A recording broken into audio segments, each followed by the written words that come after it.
संघर्ष। दोस्तों, कहते हैं ना कि जो मुस्कुरा रहा है उसे दर्द ने पाला होगा, जो चल रहा है उनके पाँव में छाला होगा। बिना संघर्ष के इंसान चमक नहीं सकता, जो चलेगा उसी दिए में उजाला होगा। संघर्ष, क्यों बचे संघर्ष से? संघर्ष ही तो जीवन की आत्मा है। जितना कठिन संघर्ष होगा उतनी ही शानदार जीत होगी। एक बार एक किसान भगवान से बहुत ही नाराज़ हो गया। किसान बहुत मेहनती था। बहुत मेहनत से वह खेतों में अनाज उगाता, उसकी देखभाल करता, पर अक्सर उसकी फसल खराब हो जाती। कभी सूखा पड़ जाता, कभी बाढ़ आ जाती, कभी तेज़ धूप, कभी आंधी, कोई न कोई कारण बन ही जाता कि उसकी फसल खराब हो जाती। एक दिन वह किसान गुस्से में आसमान की ओर देखकर भगवान से कहा, हे ईश्वर, आपको लोग सर्वज्ञाता मानते हैं कि आप सब जानते हैं, कहते हैं कि आपके इच्छा के बिना एक भी पत्ता नहीं हिलता, पर मुझे तो लगता है कि आप छोटी सी छोटी बात भी नहीं जानते। आपको तो ये भी नहीं पता कि खेती बाड़ी कैसे करते हैं। अगर आप जानते होते तो हर समय जो बाढ़, आंधी और तूफान आते हैं वो कभी नहीं आते। आप नहीं जानते कि कितना नुकसान उठाना पड़ता है हम किसानों को। यदि आप मेरे हाथ में यह शक्ति दे दें कि जैसा मैं चाहूँ वैसा मैं मौसम कर दूँ, फिर आप देखना, मैं अन्न के भंडार लगा दूँगा। भगवान इस किसान के तीखे वाक्य सुनकर मुस्कुरा रहे थे और वह किसान के सामने प्रकट होकर बोले, मैं आज से तुझे यह शक्ति देता हूँ कि तुम अपनी खेतों पर तुम्हारी जैसी इच्छा ही तुम वैसा मौसम कर दोगे। मैं बिल्कुल भी दखल नहीं दूंगा, तुम्हारी इच्छा से सब कुछ होगा। किसान बहुत खुश हो गया। किसान ने गेहूं की फसल अपनी खेतों में बोई। जब उसे लगा कि खेतों को धूप चाहिए तो खेतों को धूप मिले, जब पानी बरसना चाहिए तभी पानी बरसा। आंधी, तूफान, बाढ़ कुछ भी उसने अपने खेतों पर आने नहीं दिया। किसान के खेतों में इस वर्ष ऐसी फसल हुई जैसी कभी नहीं हुई थी।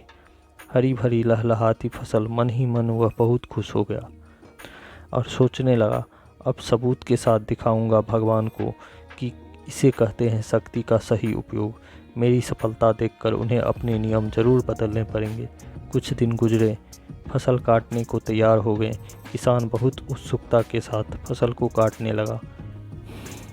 फिर जैसे ही उनकी नज़र गेहूं की बालियों पर गया तो उसने अपना सिर पीट लिया और वह रोने चिल्लाने लगा। गेहूं की एक भी बाली के अंदर गेहूं का दाना नहीं था। सारी बालियां अंदर से खाली थी। किसान बहुत दुखी हो गया। उसने भगवान को रोते हुए पुकारा, हे प्रभु, तुमने ये मेरे साथ क्या किया? तुमने मुझे कोई सजा दी? भगवान बोले, पुत्र, ये तो होना ही था। तुमने पौधों को संघर्ष करने का मौका ही कहाँ दिया? न तो तुमने उन्हें आंधियों से जूझने दिया, न तेज बारिश से सहने दिया और न ही धूप में तपने दिया। एक भी चुनौती का सामना तुमने उन्हें नहीं करने दिया, इसलिए सारे पौधे अंदर से खोखले रह गए। जब आंधी, तूफान, तेज बारिश और धूप पड़ती है तभी ये पौधा अपने अस्तित्व को बचाने के लिए संघर्ष करते हैं और इसी संघर्ष से एक बल पैदा होता है जिसमें शक्ति होती है, ऊर्जा होती है। और यही ऊर्जा पूर्ति तेरे गेहूं के दानों की तरह जो नहीं फूटी, तूने उन्हें कठिन परिस्थितियों से गुजरने ही नहीं दिया। जहां उनके अस्तित्व का जन्म होता, सारे बालियों इसलिए खाली है। इसमें एक भी गेहूं का दाना इसलिए नहीं है क्योंकि तुमने अपने पौधों को संघर्ष कराया ही नहीं।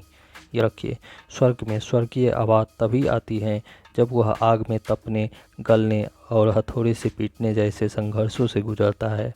कोयले का टुकड़ा हीरा तभी बनता है जब वह उच्च दाब और उच्च ताप की मुश्किल परिस्थितियों से गुजरता है। इसी तरह यदि हमारी ज़िंदगी में कोई संघर्ष ही ना हो, कोई चुनौती ही ना हो, तो हम भी गेहूं की बालियों की तरह खोखले रह जाएंगे। कोई अस्तित्व नहीं होगा हमारा। विपरीत परिस्थितियां, चुनौतियां, समस्याएं हमें और अधिक निखारती है। यदि जीवन में कठिन परिस्थितियां और चुनौतियां आए तो घबराना मत, बल्कि सामना करना, विश्वास करना कि आप और अधिक निखर जाओगे और अधिक मजबूत बन जाओगे। किसी ने कितना सही कहा, जिंदगी जीना आसान नहीं होता, बिना संघर्ष कोई महान नहीं होता। जब तक न पड़े हथौड़ों की चोट, तब तक पत्थर भी भगवान नहीं होता। दोस्तों, यदि कहानी अच्छी लगी हो तो कृपया लाइक, शेयर और कमेंट ज़रूर करिएगा। धन्यवाद।